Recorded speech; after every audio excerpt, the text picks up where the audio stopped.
Yes, it is true. If you have erectile dysfunction, it means that you're at higher risk of having other medical problems. Let's talk about it. Let's get into all the details. Let's talk about what these problems could be. Stay tuned, guys.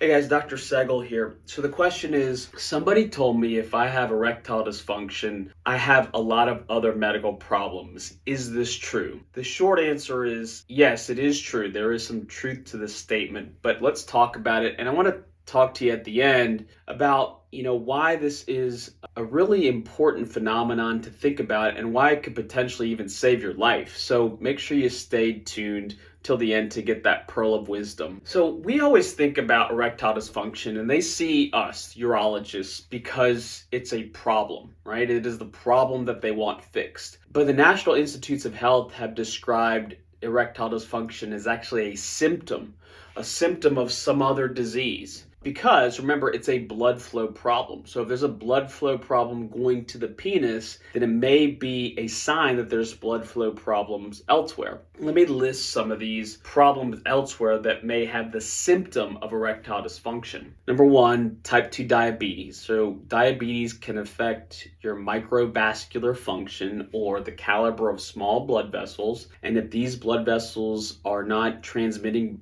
blood as readily to different parts of the body, in this case the penis, it's going to manifest with erectile dysfunction. So type 2 diabetes can be one example of this. Something called hypogonadism. Now that's a fancy word, big word. What it really means is low testosterone values. So especially in younger guys, they show up with erectile dysfunction. They're not sure why. We'll check a testosterone on them and a free testosterone. And sometimes we found some pretty significant endocrine disorders in young men, and we get the help of endocrinologists to figure out what the original problem is causing them to have low testosterone, and the erectile dysfunction is the symptom of that low testosterone. High blood pressure, same idea. If the caliber of the blood vessels is smaller, the pressure is higher, the blood pressure is going to go up. That caliber of blood vessels is smaller, so less blood flow is getting to the penis. So high blood pressure is another problem that may be manifested by you might see erectile dysfunction. Vascular disease and vascular surgery. What I mean to say is that if you have other reasons why your blood vessels are narrow, arteriosclerosis, atherosclerosis, calcifications in blood vessels, some people will have vascular surgery. So they'll have a surgery to kind of revascularize or improve blood flow to other parts of the body. And afterwards they say, Doc, I can't get erections afterwards. So any kind of vascular insult or problem with the blood vessels generally in the body can cause impaired blood flow to the penis. High levels of cholesterol can affect the caliber of blood vessels and decrease blood flow to the penis. Chronic sleep disorders, insomnia, sleep apnea, etc. They are related to a lot of the other medical conditions that I just mentioned, and for that reason can be linked with erectile dysfunction. The other thing is depression and anxiety. Sometimes I'll see guys with these problems. They'll say they have erectile dysfunction and concomitantly have depression and anxiety, and then we'll fix the depression and anxiety and the erectile dysfunction will go away, which is a really gratifying thing. Medications. So two big drug classes that can do this are antidepressants and antihypertensives, or medications for high blood pressure and medications for depression, anxiety, which is really ironic, right? I mean, I just said that high blood pressure and depression or anxiety in and of themselves can cause erectile dysfunction. And the medications used to treat these disorders can also cause erectile dysfunction. So it's like Cash said, we're walking the line. We're trying to make it so that the disease, meaning the high blood pressure and or the depression and anxiety, is not causing the erectile dysfunction, and also the medications used to treat these problems isn't causing the erectile dysfunction. So sometimes we'll have to, with the help of primary care doctors, switch around the high blood pressure medication or the anti-anxiety medication and hit on one that causes less sexual side effects. Alcohol use, can be related to erectile dysfunction for sure. So we always try to do a good kind of alcohol screening when somebody comes in with erectile dysfunction.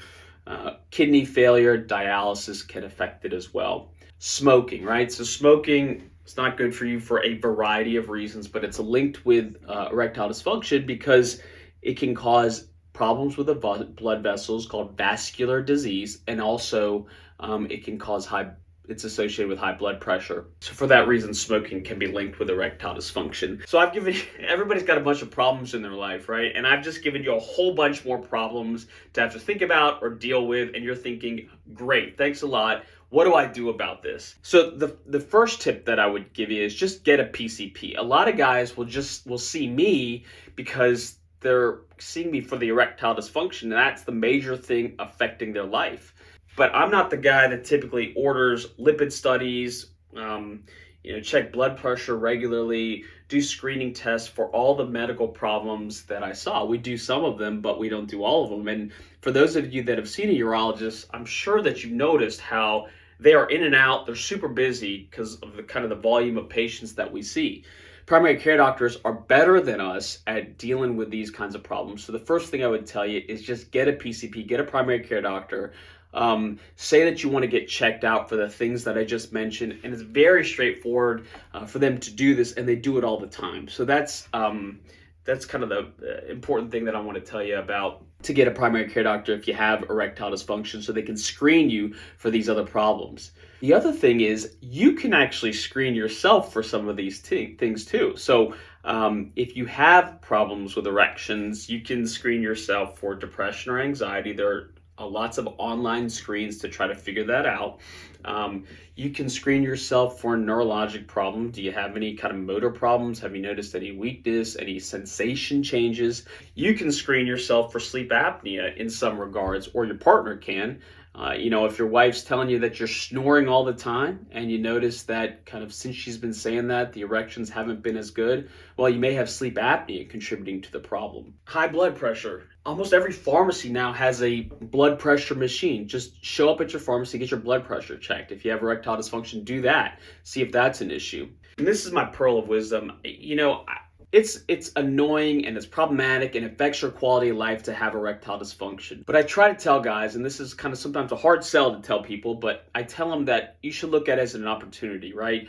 So if you have problems with erections, then it could be a sign that you have other medical problems that are frankly much more serious than the erectile dysfunction. I'll never forget, a guy that I saw in the early stages of practice that came to me with erectile dysfunction. He was in his early 50s. I said, well, listen, you got to talk to your primary care doctor. You got to get all these things checked. And he had pretty significant vascular disease and got treated for it and likely improved his life expectancy. And the erectile dysfunction was the first thing that we saw. I